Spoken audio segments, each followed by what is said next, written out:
This will be a review of all the mistakes that are easily made in ophthalmology by making assumptions, jumping to conclusions, ignoring science and facts that are not pleasant to understand. And I guess you can say they believe they're dealing with totally ignorant people who can't be helped. And for that reason, there's no sense in telling them any scientific truth that might disturb them in some way. The yes, but argument. Well, yes, the eyes of eyes are dynamic at birth, but the public's ignorant and can't be helped. Therefore, I'm justified in believing that all eyes are extremely bad cameras. Simplistic, but that works because the public has a simplistic mind about the eye. They think that all eyes are bad cameras, really bad cameras. Thus, a positive refractive state, which is totally normal at birth. There's nothing wrong with it.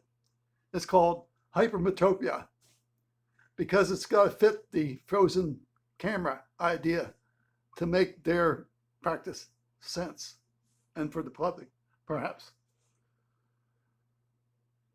So I'll call this how I fight myopia. As an engineer who believes that in science itself, that when actually measured, the eyes control their refractive state to the average of accommodation. It's a control system, very straightforward, not a terrible camera. But that concept never enters ophthalmology or optometry or the public's mind.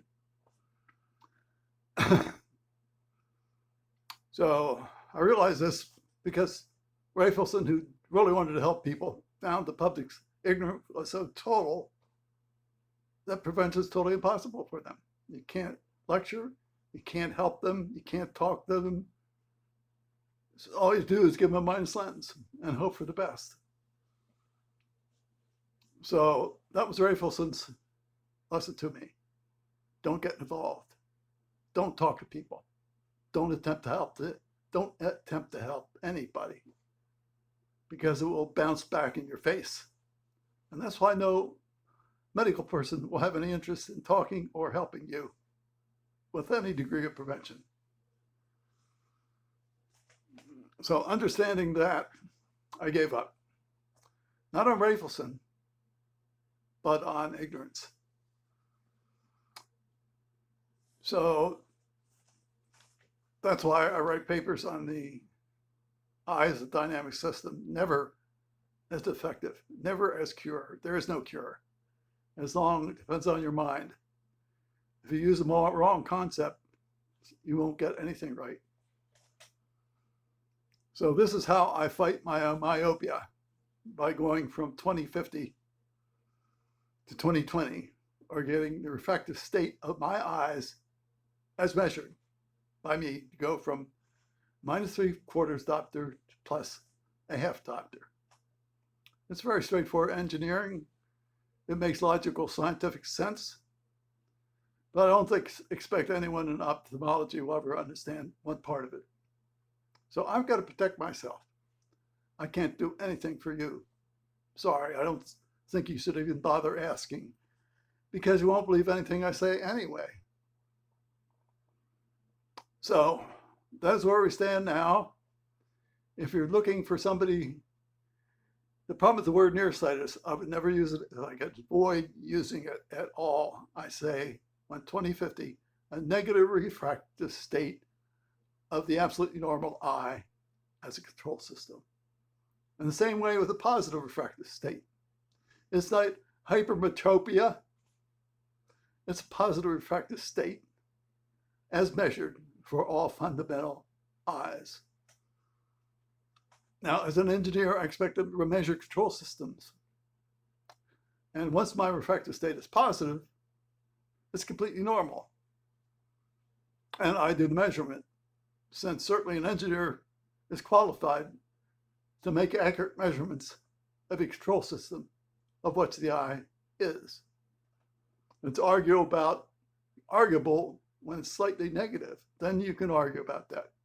But the positive refractive state, meaning I read the 2020, looking at my Snellen, reading the 2020 line, and hold up a plus a half diopter and still read the 2020 line. That's positive refractive state. It is not hypermetropia. It's not a defect. It's not a failure. It's 2020 better than 2020 because the reading through a plus lens is a buffer. It shows how close you are to becoming myopic. If you did this, again, I don't really want to talk with people who have no interest or don't have any desire to preserve the distant vision for life because it's not worth it. But this is Rafelson and me realizing that, however intelligent guy, and he was taught that all eyes are bad cameras. And so you go out and practice bad cameras and you make money. You impress the public. It's wonderful. But only Rafel stopped and thought, said, against the grain, against everything. Is the mind's lens actually making matters worse? Until you have that type of mind as an engineer or a scientist, you're not going to accomplish anything. Remember, I don't blame anyone medical because of Rafelson's experience with the public. The public's ignorance is so total that it's impossible to do anything. Even prevention's totally impossible. Even when they have 2050, prevention's impossible. Even when they have 2020, it's still impossible. So that's why I argue with the concept that I just presented, where ophthalmologists want all eyes to be bad cameras. And the concept of a dynamic eye at birth as being totally normal with 2020 simply does not exist in their mind, nor will it ever exist in their minds because it disturbs their practice and perhaps disturbs the public. So that's the way I, as an engineer, thinks about optometry, the impossibility of prevention, and what prevention would actually take if I measure myself and have the goal and resourcefulness to save my own vision by doing it myself. Thank you. Add your own commentary.